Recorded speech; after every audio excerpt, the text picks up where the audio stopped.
1,00,000चे 7 लाख देण्याचे आमिष, इंस्टाग्रामवरून जाळ्यात ओढून लुटणाऱ्या टोळीचा धुळे तालुका पोलिसांकडून पर्दाफाश।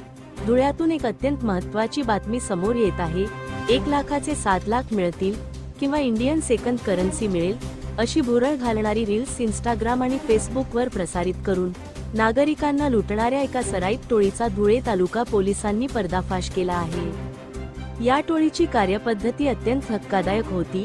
हे गुन्हेगार बळी पडलेल्या नागरिकांना अजनाळे आणि हेंकळवाडी गावाजवळील निर्जन स्थळी बोलावून त्यांना शस्त्राचा धाक दाखवायचे आणि बेदम मारहाण करून त्यांच्याकडील रोख रक्कम, दागिने व मोबाईल जबरदस्तीने लुटत असतात। या गंभीर प्रकाराची दखल घेत धुळ्याचे पोलीस अधीक्षक विशाल आनंद यांच्या मार्गदर्शनाखाली आणि धुळे तालुका पोलीस ठाण्याचे पोलीस निरीक्षक धनंजय मुंडे व त्यांच्या पथकाने गोपनीय माहितीच्या आधारे कारवाई करत मुख्य आरोपी सुनील उर्फ अविनाश शंकर भोसले याला बेड्या ठोकल्या आहेत।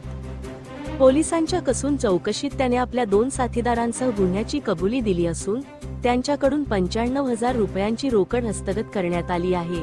सोशल मीडियावरील अशा कोणत्याही फसव्या प्रलोभनांना नागरिकांनी बळी पडू नये असा कडक संदेश या कारवाईतून अधोरेखित होत असून धुळे तालुका पोलिसांच्या या धडक कारवाईचे सर्वत्र कौतुक होत आहे। धुळे क्राईम न्यूजसाठी अब्दुल रहमान मलिक, धुळे।